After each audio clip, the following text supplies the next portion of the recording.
Today, I'm Isa Baza here at the Emergency Operations Center in Saipan. Big news today as 4 days after Typhoon Sodalor devastated the Sinai Acting Governor Ralph Torres and Sinai Congressman Gregorio Sablan have received confirmation from the Federal Emergency Management Agency that President Barack Obama has signed a major disaster declaration for the Northern Marianas. I'm here with LJ Castro and Kevin Bautista, PIOs for the EOC. So, Kevin, what can you tell me? What does this mean for the Sinai? Well, the presidential declaration is a three-pronged process. It starts off with an individual assistance, and the individual assistance refers only to the residents of Saipan, and that includes assistance for individuals and households. That includes damages to personal belongings and properties, making sure that people document as much as they can so that when FEMA comes in, they can quickly assess individual damage and property. The second process is public assistance, which includes assistance for emergency work and the repair or replacement of disaster damage facilities. This is referring to the entire Commonwealth for Rota, Saipan, and Tinian. Categories A and B, Category A, debris removal, and Category B, emergency protective measures, making sure that a disaster like this would not happen again. And hazard mitigation, which is assistance for actions taken to prevent or reduce long-term risks to life and property from natural hazards, making sure that we have life-sustaining measures taken care of in terms of public health, utilities, and making sure that the residents are taken care of as the assessment and recovery process from FEMA, because of this presidential declaration, is taken into effect. Okay, LJ, and I know there are FEMA officials currently on the ground here in Saipan, and there is aid en route from Guam. What can you tell me about that?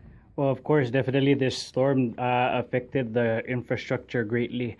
We got poles knocked down. We got the entire island out of power. We're definitely trying to scrunch up and try to get adequate water to the people. So FEMA, the Guam Power Authority, have been very gracious in allowing us assistance by providing trucks, power poles, especially because we had about 100 plus, almost near the high, almost to the 200s poles knocked down. We got generators en route.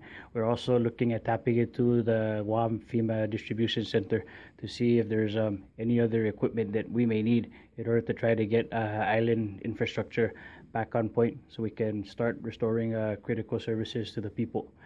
Definitely the declaration that was put out is a great relief to not just our government, but definitely to the citizens as well.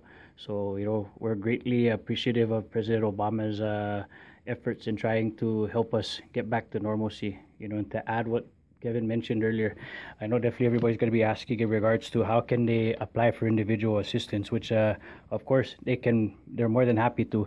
They could go ahead and check out online. That's if they're available to check out the website. It's disasterassistance.gov.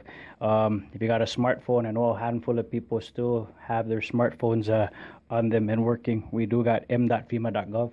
So for all of you guys who want to check it out, you can go through there. Or if you're able to call via 1-800 numbers, you can call 1-800-621-3362. All of that is what you need in order to try to get back to normalcy. We're very grateful for the assistance, and the more help we can get to get back to normal, the better. All right, thank you, LJ. Thank you, Kevin. That's the latest news out of the Emergency Operations Center here in Saipan. Reporting for Guam's News Network, I'm Isa Baza.